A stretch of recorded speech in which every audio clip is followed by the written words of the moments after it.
My name is Greg Dixon, here with our Total Traffic and Conversion broadcast with my partners in crime, Roy Dickan, Withrow, and we have a few guests today, Jarrard and Earl. And today we're going to talk about gamification. We're going to start off the discussion of gamification and go from there. And I've known Zach for a year and a half, maybe 2 years, and he's uh, been written a number of books, been a guest speaker about all aspects of gamification in and business. What's interesting is what he does is not necessarily the first thing we think of when we talk about gamification. And maybe you could just introduce yourself and what you do a little bit, Zach. Sure. Well, thank you, everyone. I'm honored to be here today. So for my business, Jarrard Consulting, we work with organizations to bring the best out in people through doing team building activities. They're outcome based, project management training, and then workshops to help engage different generations. And to be honest, this all started kind of by accident. When I was 3, I started playing video games. When I turned 13, I started playing online with people from all over the world. And as I got a little bit older, I discovered a game called Minecraft that happens to be very versatile. And then I realized there was a whole industry around this. And not only that, but that there are teams all over the world, and especially today with virtual or hybrid teams, that could benefit from doing team building activities with games or for using games in other ways to engage people.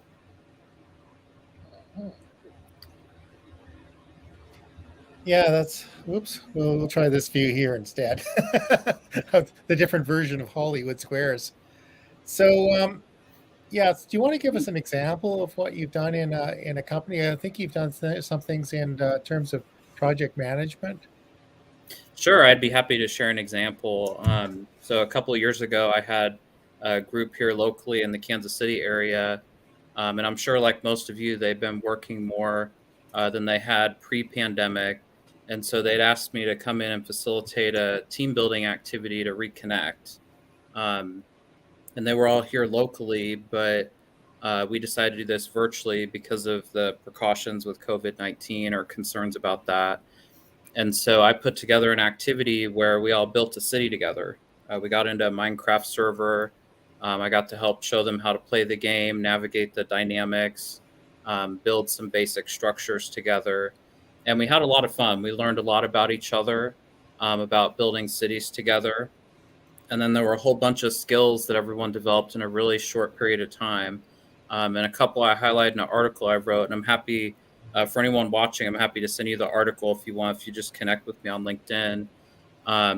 Some of the skills we cover: communication, creativity, analytical thinking, and so much more. And to be frank, those are the skills that employers need today, especially as we look at the future where there will be less people doing more.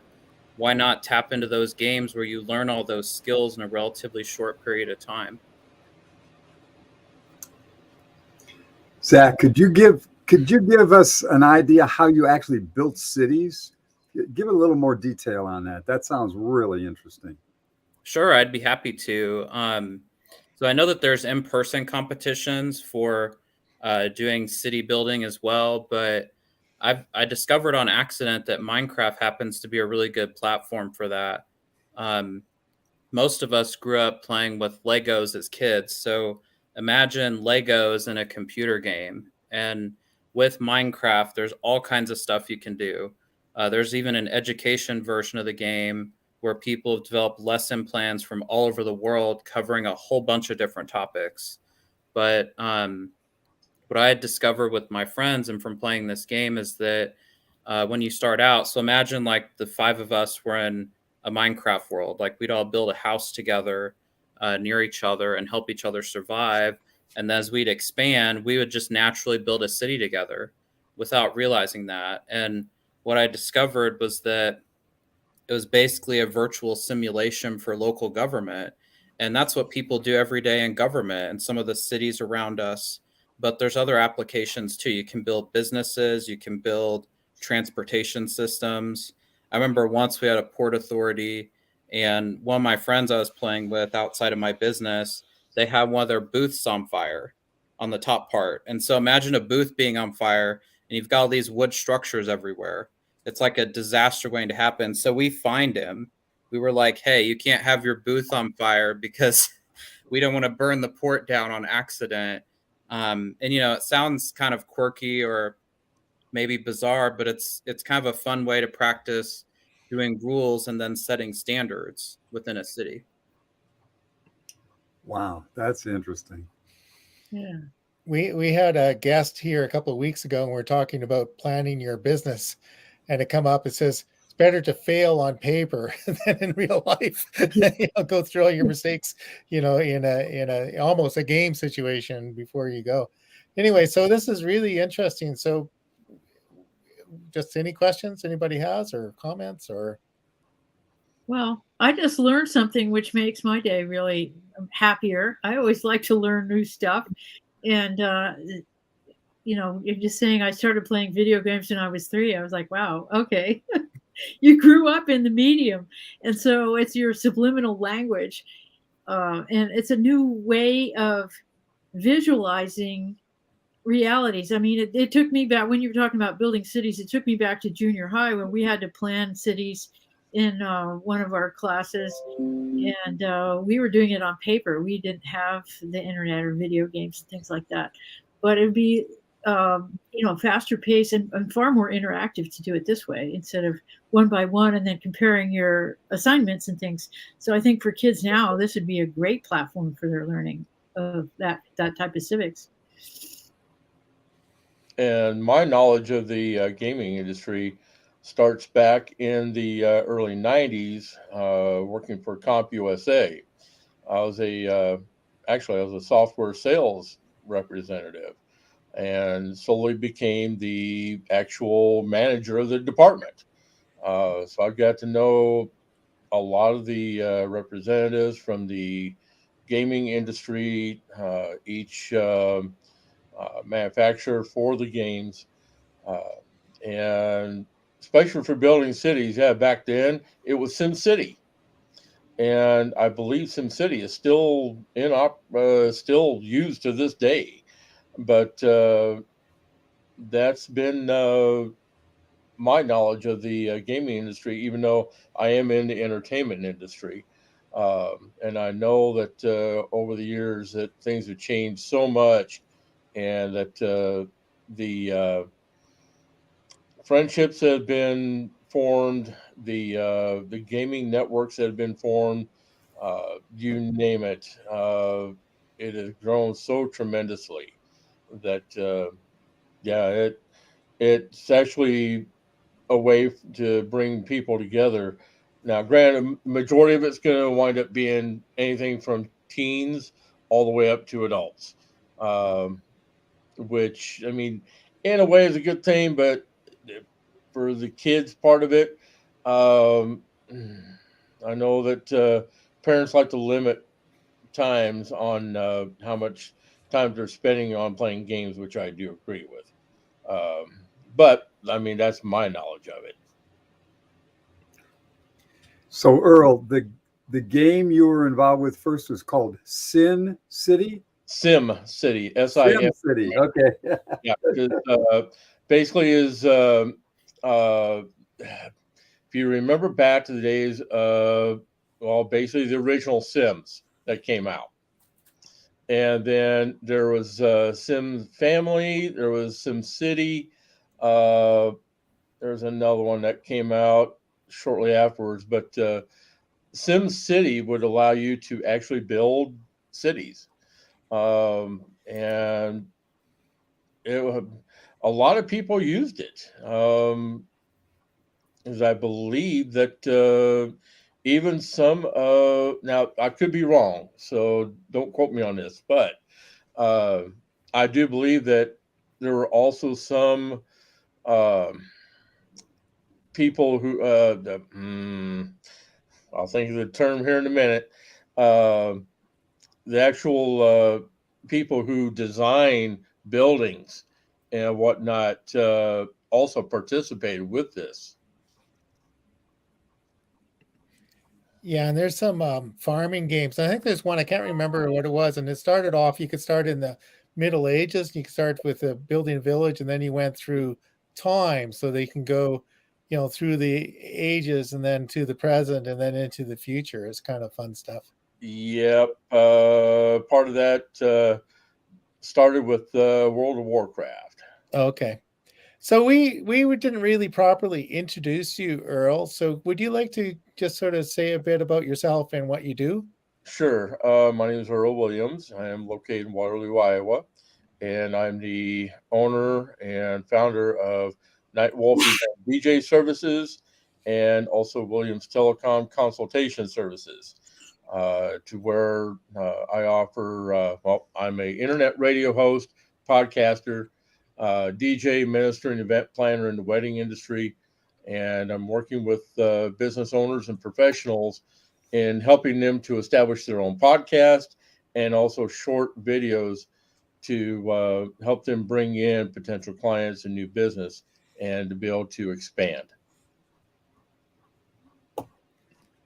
That was fabulous. The podcast word came up with a discussion with a client this morning. Yeah. Yes, it did. That rang the bell for me too, Greg. Yes. Yes. There's any number of people who will tell you, "Oh, I'll get your podcast together for you," and do you know that they actually will? I feel that I could say with confidence that Earl will be a good support person. Yeah, because there are so many people out there that are coming in from Fiverr that are from basically overseas, who basically post up all these huge claims that they can do whatever that you need them to do, but they don't have the proof to back it up. They have no factual proof to be able to back up what their claims are. Right. And I don't want to see people get going down that rabbit hole because there's no guarantees of that. And that's what I've been trying to tell people, is that these people that we're seeing who keep spamming the same thing over and over and over again, they have no credible proof. So it's not going to benefit their business. Yeah. And they'll do it for $5. Right. You get what you pay for. You know that. Right. And it's a lot of work too. Going on. Yeah, and it's a lot of work to set up a podcast. So why not have an expert that can help you, get started or get set up properly? Yeah, because I started off back in 2012 with internet radio and podcasting before it became a thing. So I'm using that 10 years of experience and knowledge to actually work with people and answer their questions for them with factual basis and also with recommendations on equipment that will help them to benefit their business but not break the bank. Yeah, that is excellent. A lot of people are talking about podcasting right now. Mm-hmm. And I hear a lot of people that are trying to work in learning something when they're doing something else, such as running or jogging or, walking or whatever. Mm-hmm. And podcasting seems to be the way that a lot of them are doing it. Yeah, because there are a lot of platforms out there that you can download the audio excerpts from podcasts that are video. And that way they can download it on the fly and they can listen to it on the go, because that's what the majority of people do. Especially with take for example, I too also use StreamYard that we're operating on right now. And that allows me to go back and download both the video and also the audio excerpt, be able to put that audio onto a podcast platform, which I also use, besides posting the videos up on YouTube. Yeah. And this is on, what did you say, IQ? Huh? What did you say that the platform was? Well, the same one that we're on right now, StreamYard. Oh, StreamYard, yeah. But what he was saying is he takes the audio and then he repurposes it for a podcast. It's on our list of things to do too. We just haven't got to it yet. So, Yeah. That's the one thing I do pretty much immediately after I get done with any video that I've done. Is right now I'm in the process of getting to interview 19 artists on a brand new album coming out in June that is focused on women's reproductive rights, and it's called the Red Album. And it's all artists that I've known for a long time and who are not mainstream. So that's the reason why I'm getting into the mix and to interview all these artists to bring about the information on them and about the album as well. Because like I said, they're not mainstream, so they don't get the recognition that they should on like mainstream radio, TV, whatnot. Yeah. yeah. So it turns out that Betty, Roy, and I all have some degree of music background. Huh. I didn't know that. We all played in the same band separately. No. Yeah.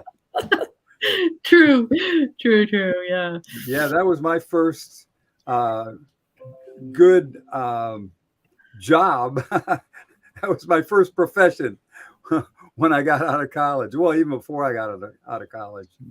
But yeah, that was a while ago. But yeah, I loved it, and did the old the way we used to record in studios and things back then. A little bit different than it is now, but we had a ball. I recorded at 2120 South Michigan Avenue, if anybody's familiar with that address, in Chicago.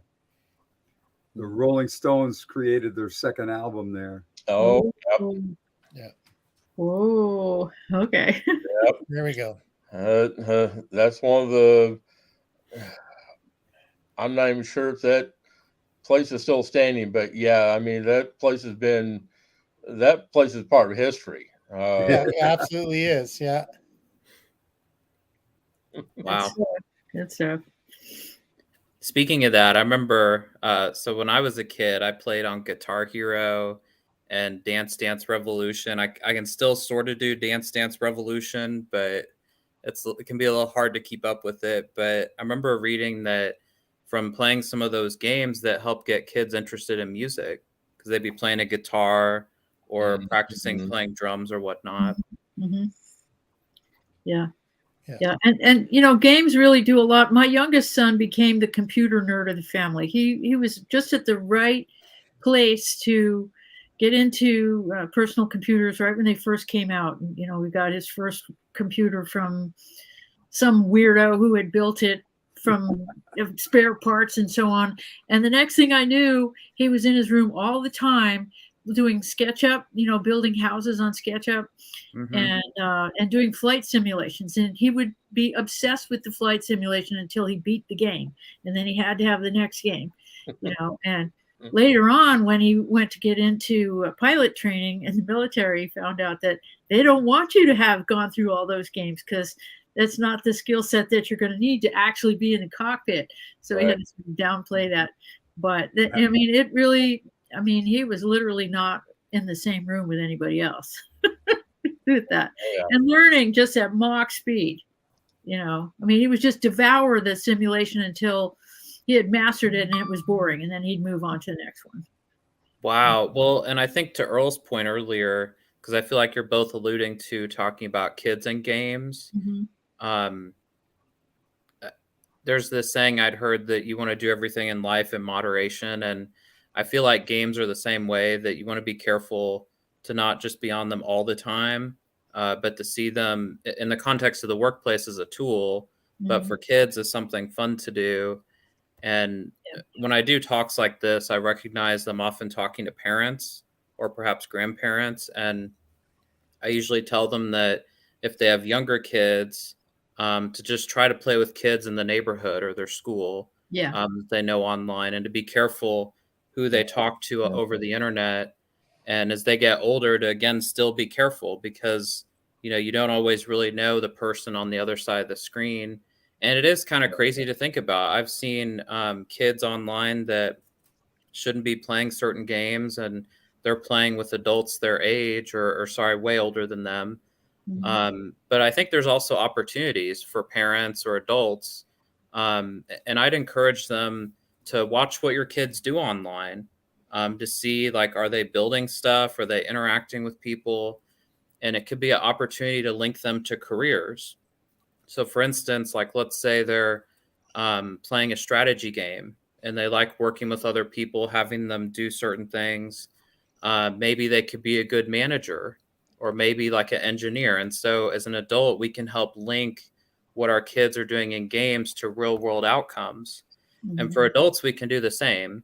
Playing some of these simulations, as Greg was alluding to earlier, provides a safe space where it's okay to make mistakes, and it's much cheaper. I mean, think about, like, we'd rather make a mistake practicing doing this live stream versus doing it, in real time. Imagine the savings with that, and, having a much better user experience. Right.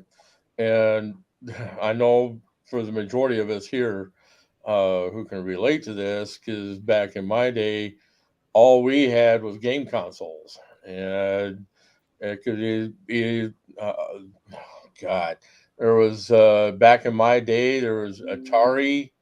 There was,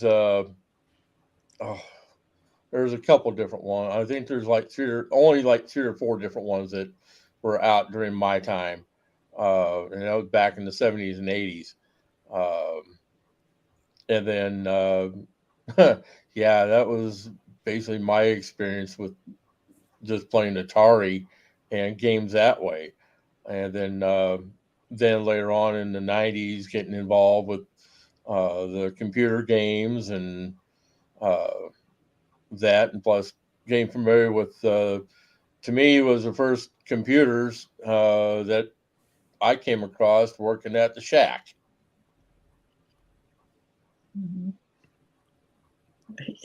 Radio Shack? Yep. Yeah, there we go. Yep, I used to have some of those here. It's changed so much. Like my oldest grandson, has those virtual reality glasses and does those games, and he's like really good at it. And I tried it on, and I went through, I don't know, probably 5 or 10 minutes of it. I came off those things and I was dizzy. I don't have the same, it changes the whole nature of the nervous system. Yeah. And I can see how deeply involved people get with it. And the potential for a learning experience is just huge, because you turn your head and the figure in the glasses turns its head. It's like, which one is the real me? And it really blurs. It all comes together in a whole different way. Yeah. Right. And I think you just spoke to another great opportunity between different age groups, is that for some of the younger generations, they've grown up, some millennials, Generation Z, Gen Alpha, basically everyone born after 1981. They've spent most of their lives in these online environments. And so there's an opportunity to partner with adults on that. And what I had discovered in some of the activities I've done is these moments of intergenerational learning, where you have an adult trying to navigate Minecraft, and Minecraft, probably wasn't originally for adults. And then they have their kids helping them, navigate different aspects of the game. And I think it's the same in the workplace, that if you've got younger associates at your employer, that you could lean on them as game experts. Because just as we spend a lot of time getting good at what we're doing, kids spend a lot of time playing Minecraft and Fortnite and all these other games. And so they have expertise too that we could tap into.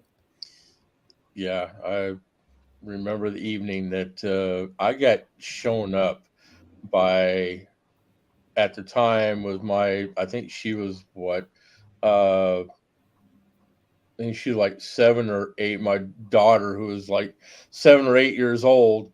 And this was back in the days of MySpace, and me trying to do the HTML code for my profile. My daughter comes up and says, "Here, Dad, let me do that." She had it done in 5 minutes. I'm like, go away. Yeah. It's like, where the hell did you learn this? Yeah. Right.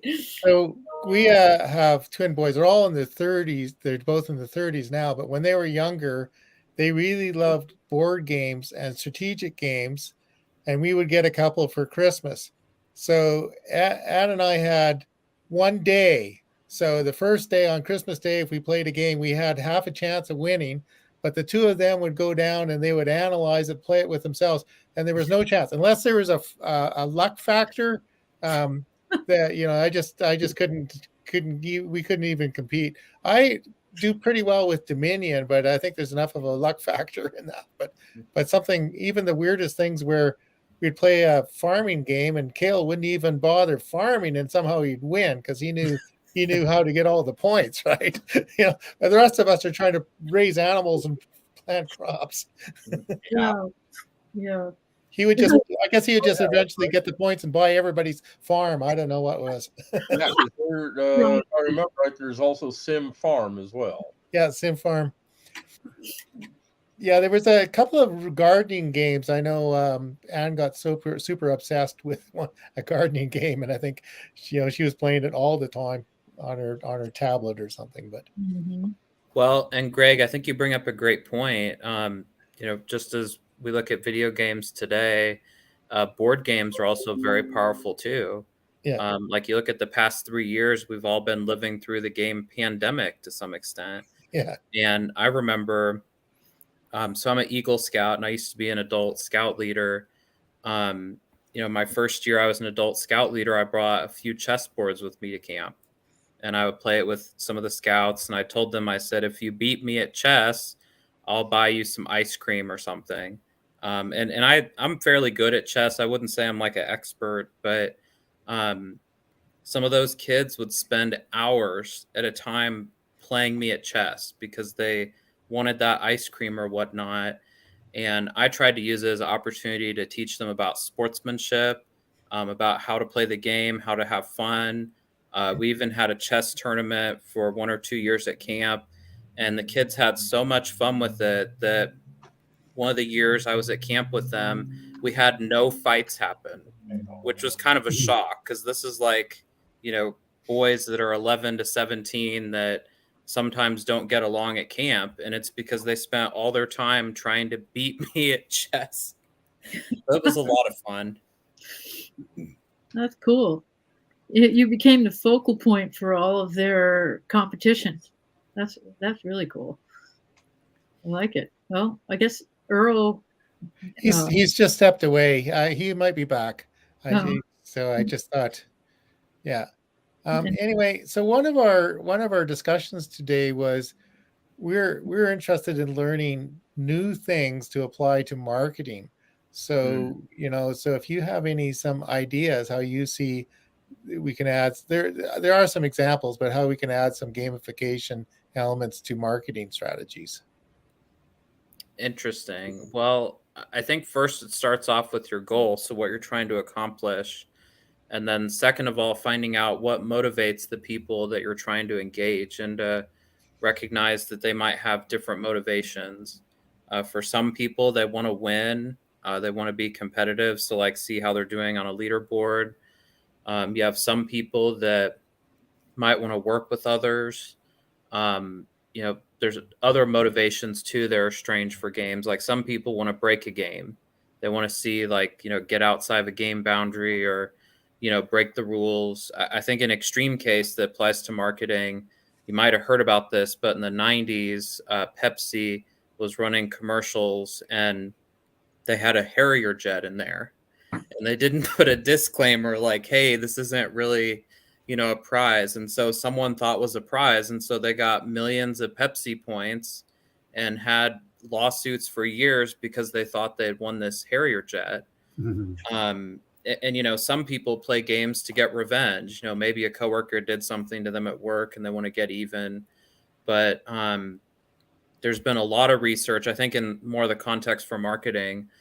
Digital badges are really powerful. And especially, so like for myself, I have several certifications in, quality and project management. and they issued me digital badges for them. And so I can show employers, hey, I'm certified in ABC, but then I can also use it to promote their organization to say, hey, I have this badge and it looks really cool. So I definitely think digital badges are an application for marketing. But then I also think creating compelling experiences too. So looking at, what are other ways we can engage people? Kind of like earlier, we were talking about podcasts. Well, you could take a video like this and slice it up. So you've got like a longer video for some people to listen to. You've got shorter clips, or maybe you have 30-second clips for TikTok or YouTube. So those are some applications I could think of off the top of my head. Well, so Zach, what we're thinking about, what we'd like to accomplish in some cases, is help people grow their businesses by getting their potential customers or their customers more engaged in what they actually offer. Mm-hmm.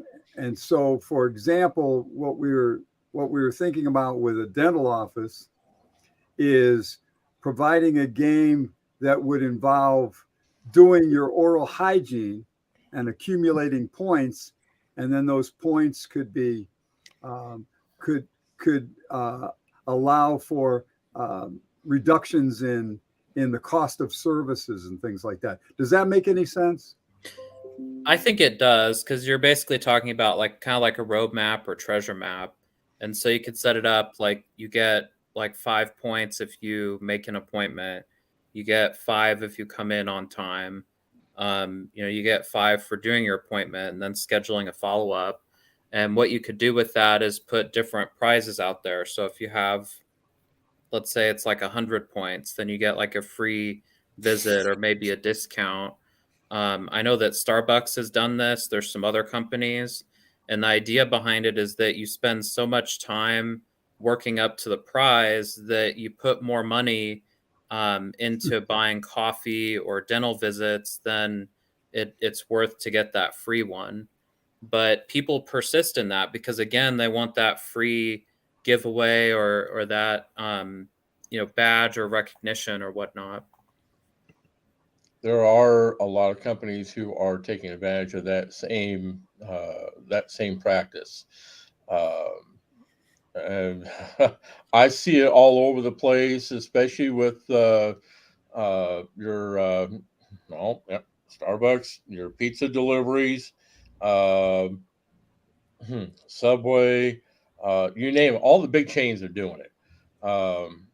So when I'm talking with potential clients of mine who are business owners, who are looking to start up their own podcast or create videos for their business, that's also you gave me a good idea. I mean, that's something that in fact, I'm going to be working with a new client here next week that I may wind up suggesting that idea to him. No, I think that makes sense. And honestly, I think the engagement is going to be, it's important today, but even more important in the future, because collectively, all of our attention spans have gone down due to technology. And if you look at Gen Alpha, so the kids of millennials, if you don't engage them, you lose them in seconds. And so I think in the future, having this engagement is just going to be the norm. Because we're in an attention economy. We have devices going off all over the place, emails, we're all overwhelmed. And so any stuff we can do to get people's attention and then engage them, get them to work towards something, I think is going to help organizations stand out a lot. Yeah. And I apologize for stepping away for just a couple minutes. I need to get some lights going. It's getting dark because we've got severe weather rolling in. Yeah, we've already had one tornado warning south of here. So yeah, I'm keeping an eye on things. But that concept of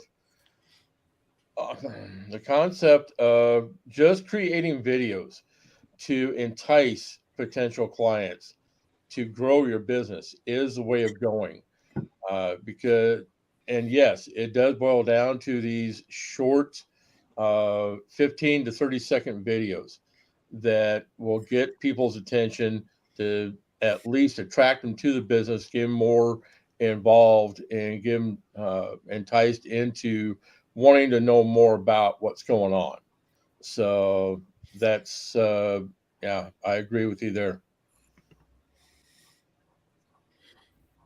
Well, thank you. And I think another point to add too is to keep in mind that when we're designing these experiences, that's often not just one age group we're trying to engage. And especially if you look today, and I think this is for a future broadcast, but we have 5 or more generations all in the workplace at the same time. And so as we're designing these engagement experiences, we want to keep that in mind, that maybe for some of the folks we engage, they're not as good with technology.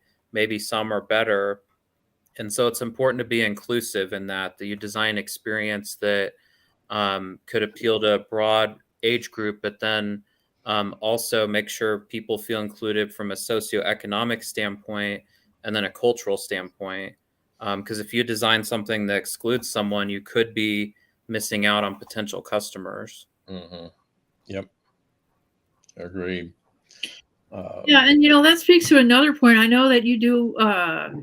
One of your topics is intergenerational communication, Zach, and so you can look at the differences in generational engagement with technology in different ways. I mean, you could say that people are excluded from one another because they have a greater or lesser knowledge of a certain level of technology, but as you also pointed out earlier, it's an opportunity for people to learn from one another. Like, for example, my grandson feels great when he can tell me, what's going on with this game and point it out to me. And like, he feels like he's the expert, right? Which is great. And I feel like a little kid because I'm learning something new. And, and it's a two-way street. I mean, there's things that I know that they don't know. And I think there's too much talk about people being separated by age group or by being stratified by their designated generation and things like that. But technology offers us an opportunity to pull together and learn from one another instead of thinking that way. Mm-hmm. No, I think that's spot on. And, I think you speak to something a little deeper too, is that I feel like as adults, we forget that it's okay to enjoy what we do. Yeah. And we put a lot of time into building our expertise, supporting others, getting to meet awesome people like all of you today. And so it's like if we spend more time at work than we do with our friends, our family, on our hobbies, on all this other stuff, why not enjoy it? Now, that doesn't mean you're going to enjoy every second of it. Like, we've all had a bad day occasionally. We've had stuff not go our way, but why not enjoy most of it? And especially for our businesses too, if our customers are happy, then odds are our businesses are doing well. And I think that's what we all want at the end of the day, is to see our customers and our communities be successful. So why not make it fun at least a little bit? Yeah. Yep. Exactly. Well, that's a great point, Zach. And one thing that Greg and Betty and I have done is in collaboration, we work together for a client, and we have so much more fun than any of us did by ourselves working for a client. So it's really made every day much more enjoyable. Mm-hmm. Agreed. Yeah. No, that's great. And I think something that perhaps hasn't been spoken about enough is that when all this transition happened to working at home or hybrid, it was a shock to a lot of companies, but they had forgotten that a lot of these online gaming communities had already done that for 30 years or so, since the 90s. And so, I think as Betty had mentioned, we can use technology to make those connections and then strengthen them. Yeah. Like even myself having a business at home, without technology, I probably wouldn't have met Greg or gotten to talk to all of you today. Well, that's for sure. That's true. Yeah, the same goes with. Well, I know that. Betty and I can speak to this part of it with with the platform that we're both on, well, there's a couple of platforms that we're both on, that we take part in business quick connect sessions that allows us to do networking and form business relationships and friendships with other people nationwide in so many different industries, that it allows us to communicate a lot better, and to really help to grow our individual businesses by having those connections, to where it might benefit our own. Yeah. Yeah, and one of our ideas with Total Traffic and Conversion is the three of us have been collaborating, and then we're adding really interesting people as referral partners or collaborators. So that's the one thing is, so we can now, with the connections with the two of you, if we have somebody who could benefit from a podcast or benefit from gamification, we can bring you into the equation and have a discussion, and we can cover a lot more bases that way. Yeah. No, I think that's an excellent point. And I think especially as we look at the future where we've got AI and machines doing more, people doing less, I think we're going to see companies have to shed a lot of their workplaces. And so, by the end of the decade, I'd read that about 70% or more of the US will be contractors or temporary employees. And so, making partnerships like this, becoming referral partners, I think those are all ways that we can support each other. And then again, like tying it back to games, if you have all these teams that are temporarily coming together on and off those game situations, or examples like this where people could have fun, that's how you build those communities and then get the work done that you need to. Mm-hmm. Yeah. It's a far more human business model that we're moving into in the future, I think. Instead of, now I'm spending my day doing something that someone else thought up for me to do to fit into a larger structure. We're moving to a time where people say, okay, what do I have to offer, and who do I find that I can combine with too? I mean, I love the collaboration model. I'll just say that I think it really is far more efficient. I think it's far more satisfying on a human level, and I think the result for the customers is phenomenal. It's way better. Yep. Absolutely. One of my business models that I have, that I pretty much go by on a daily basis, is building community with unity, and that's basically what I'm all about. Yeah. Yeah. No, I think that's great. And I mean, even for me personally, what I love to see is when teams can be successful, when people get the knowledge they need to, take their business or organization to the next level.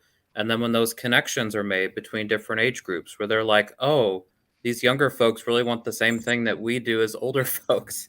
Right. And I really enjoy getting to send people referrals, and especially for Greg, I've probably sent him 2 years worth of podcast guests or more. That's I think sometimes it was like 3 people in the same day. Yep. So, But it's because I knew Greg, like we had made a connection, and I felt comfortable sending those people to him. Yeah.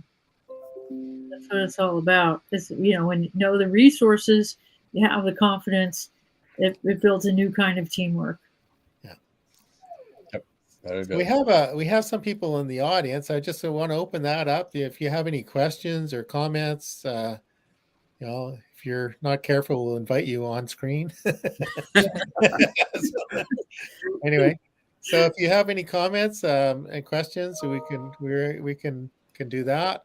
The other thing I want to say is we have a lot of information about we do at Total Traffic and Conversion at totaltrafficandconversion.com, and including there's a place to make an appointment with Roy and Betty and I, and we can just talk about what you're doing and see if we can help, and bring some other referral partners into the equation and see if we can help make your business fun and abundant.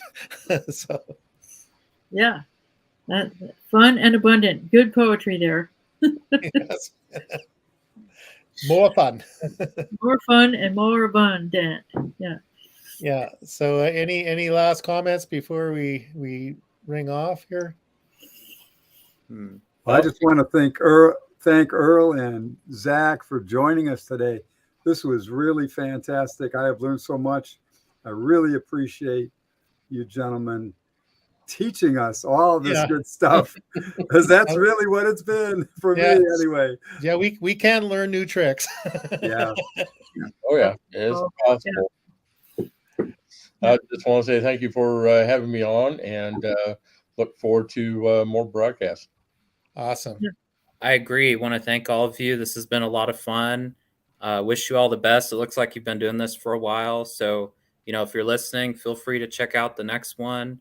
And I hope all of you have a great weekend. Okay. Thank you. Thank you. Oh,